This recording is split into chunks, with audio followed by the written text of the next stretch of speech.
new white meat. African farmers are looking for a new solution for the continent's growing appetite for meat. The answer, they say, could lie here.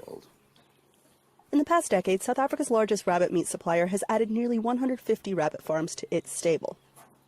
And breeders recently created a South African breed of rabbit, the Pendula, which translates to the answer.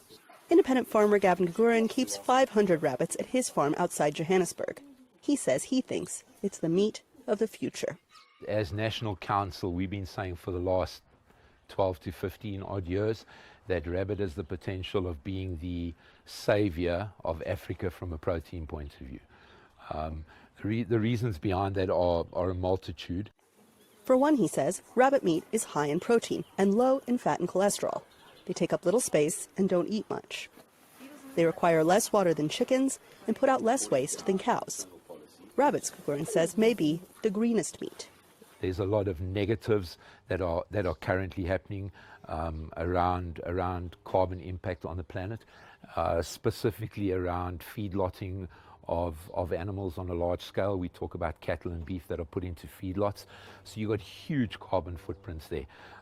Rabbit's carbon footprint is minimal compared to the rest. And finally, he says, they breed like, well, rabbits.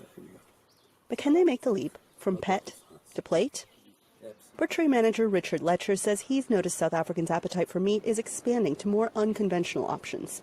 His shop is one of the few in Johannesburg that stocks rabbit, but it's moving quite slowly. What has changed within our environment over the last year is that there's been a lot more of a request for goat meat, which we haven't sold before. He reasons that rabbit, which is still slow moving, could see the same growth. But has he taken the bite? He cited the single biggest reason people give for not eating rabbit. I haven't got my mind around eating my pet at this point, so no. His colleague, meat cutter Mnalisi Smakade, says he's missing out. He loves rabbit meat, which brings us to the most important question of all. It tastes like chicken, sort of chicken. It's not hard like the beef. It's very nice and soft. As Africa's population is set to nearly double by the year 2050, food supply, especially protein, is a major concern. Could the humble rabbit fill that gap?